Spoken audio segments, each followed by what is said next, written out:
দুই ধরনের শাশুড়ি জাহান্নামে যাবে। দুই শ্রেণীর শাশুড়ি এমন আছে যারা জাহান্নামে যাবে তাদের কিছু কর্মকাণ্ডের জন্য। এই দুই শ্রেণীর শাশুড়ি হওয়া থেকে বেঁচে থাকতে হবে। অনেক সময় দেখবেন একজন মা হিসাবে একটা নারী ভালো হতে পারে, কিন্তু সেই একই মানুষটা অনেক সময় শাশুড়ি হিসাবে ভালো নাও হতে পারে। শাশুড়িদের কিছু সাইকোলজি আছে যেটা বোঝা অনেক কঠিন।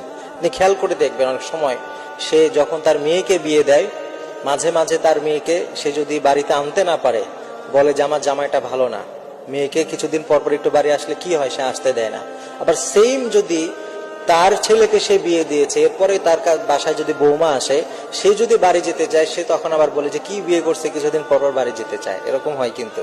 এজন্য অনেক সময় দেখবেন একজন মা হিসাবে ভালো মানেই সে শাশুড়ি হিসাবে ভালো নাও হতে পারে। এজন্য দুই শ্রেণীর শাশুড়ি এমন আছে যারা তাদের কর্মকাণ্ডের জন্য জাহান্নামী হয়ে যাবে। এর মধ্যে এক নম্বর হচ্ছে এমন শাশুড়ি যারা তাদের ছেলের যে বউ তাকে একেবারে অন্যায় ভাবে তার সাথে অন্যায় আচরণ করে, খারাপ আচরণ করে, তার সাথে অপবাদমূলক কথাবার্তা বলে, মানসিকভাবে টর্চার করে।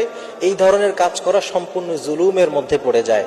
আর হাদিসের মধ্যে একাধিক হাদিস এবং কোরআনের আয়াত আছে, যারা জুলুম করবে, জালেম হবে, তাদের আখেরাতে তো শাস্তি আছেই, বরং কিছু শাস্তি গুনাহ এমন আছে যেগুলো আল্লাহ তাআলা দুনিয়ায় দিয়ে থাকেন। তো এই ধরনের শাশুড়িরা কিন্তু জালিমের পর্যায়ে পড়ে যাবে এবং তাদেরকে আল্লাহ তাআলা এই দুনিয়াতে শাস্তি দিবে।